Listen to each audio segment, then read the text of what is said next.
The fitness industry, it lied to you. It did. I actually have a whole suitcase with all of the lies. Do you see how heavy those lies are? Those are the lies. And I want to unpack with you some of the biggest lies that have us stuck in these cycles that don't lead to wellness. They lead to burnout. They lead to discouragement. They lead to just being like, well, this isn't for me. But let me tell you something, sister. It's for both of us. It's for everyone. It's just maybe not the right information that's been handed to you. If you ever felt like you're doing all of the things, you're doing the protein, the cardio, the HIIT, but your body doesn't feel right or your mind doesn't feel right, then this message is for you. The sole purpose of Eleva is really to help you redefine your relationship with nutrition and with movement, because these are wonderful tools that God has given us. And at some point, the purpose of the tools got distorted and we've made them a goal. So without further ado, let's go ahead and talk about the 3 biggest lies that the industry has been selling you. And I'm going to now open the suitcase to the lies and to the truth. Let's go. Lie number 1, buy this workout program to lose weight. Listen, I love movement. I've built an entire platform around movement, and I'm always the biggest advocate to get your body moving. But let's be honest, any workout program that doesn't address your nutrition, it's selling you half the truth. It's not going to move the needle into the weight loss journey. This doesn't mean that movement isn't valuable. Movement is so valuable. You can get stronger, have more endurance, improve your posture, improve your confidence, like just with movement alone. But science shows us that body recomposition is built in your kitchen, not just in your workouts alone. So any program that you address for weight loss, make sure that it's not just a workout program. It's definitely addressing your nutritional needs. It's talking about where you need to be calorie-wise. It's talking about where you need to be with your nutrients. It's talking even about emotional eating. And ladies, it should be addressing your menstrual cycle, because the way that you eat during menstruation is different than how you eat in your follicular phase, right? It's just science. When we're talking about weight loss, please make sure to bring in your nutrition. Okay, lie number 2. Can I get a drum roll, please? You gotta love the editing. Fitness equals wellness. This one gets me fired up. Let's start with understanding that wellness has many different areas. You have your social wellness, emotional wellness, mental wellness, physical wellness, financial wellness, like all of these different pillars that make a person well. Now, when we're talking about physical wellness, think about it as 2 parts. You have your internal wellness, LDL, HDL, blood sugar, blood pressure, like all of these things. But as a society, we focus on the external wellness, right? Like how we look, how fit we look. So what happens is the fitness industry will broadcast that to look like this, you have to eat like this. But it's not addressing the ingredients that make up this part that will actually make your internal wellness, what we just talked about, go bonkers. They're filled with hormone-disrupting chemicals and ingredients that make your mood and your gut go bonkers in the name of being lean. At some point down the road, eating whole foods, cooking at home, it got sold to us as like, no, that's expensive, that's time consuming, that's actually very complicated and it's not gonna taste good, so just opt for our options instead. When really the whole value, the whole chemical energy of like a banana, right? Like it's sold to us like, oh, it has so much sugar. Well, guess what? It also has potassium and fiber, and maybe it's not for everyone, but let's not just demonize a fruit. Looking fit does not mean being well.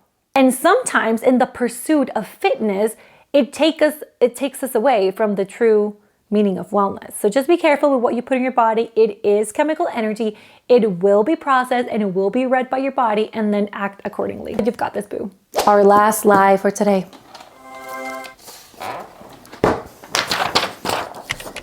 Change your body, change your life. This one's tricky because number 1, it's typically not sold to you as bluntly as this, but it's kind of what they're aiming for, right? Like you're like, oh, when you look like this, you'll feel more confident, da-da-da. And listen, there's nothing wrong with wanting an aesthetic change. There's nothing wrong with wanting to look a certain way. Nothing wrong. I'm just saying that when you make that the goal, man, you lose a lot along the way. I have seen the fitness industry where it borderline idolizes fit bodies. And like you and I, sister in Christ, know that we should, like, that's not where I should be, right? I want to remind everyone, movement and food are just tools to do better things that our good Lord has called us to do. Literally, like, and I can prove it to you without not knowing you personally. But I feel like you and I have something going on right now. I don't know, maybe that's just me. When you are hungry, you turn hangry, right? And then your kid comes over and starts asking you for things. And being hangry and somebody demanding so much from you, like, that can just overwhelm you, overstimulate you, right?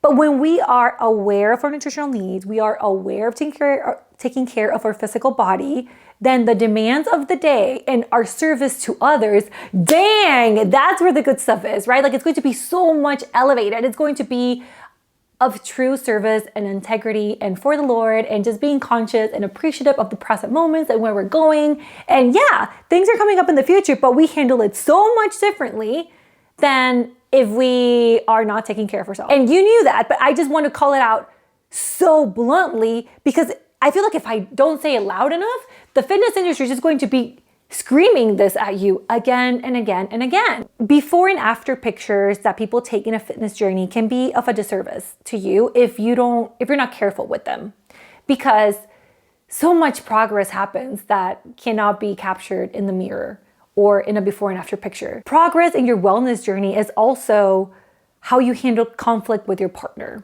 How are you handling stress? What does your self-talk look like? Like, all of those things can be enhanced by moving your body and by taking active steps into bettering your nutrition. Like, all of those things really do change. Science shows us that movement does impact patience and creativity and being more productive and being more present. Like, those are all gifts that we get with movement and with nutrition too. So let's be real, you don't need a strong body for selfies. You need a strong body and a strong mind for service. I mean, movement is greater than looking fit, really. It's greater than that. You're greater than that.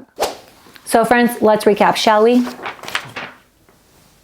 Remember, if it's not addressing nutrition, then it's not gonna lead to that weight loss journey that you're looking for. Being fit isn't the whole story for being well. And pay attention to the ingredients that are in the food that you eat. And finally, your movement and your food are just tools so that you are at optimal levels to be of service. So listen, now you know about the lies. You don't need them. You're free from them. And if you want to hang out again, then you know what to do. Part 2 is coming up next week of all the fitness lies. But I want to know what lies have been told to you, or at least tell me what are some of the beliefs that you have about the fitness industry that you're like, this probably isn't what I thought it was. I want to know. Tell me in the comments. I hope to see you guys in the next video. Bye.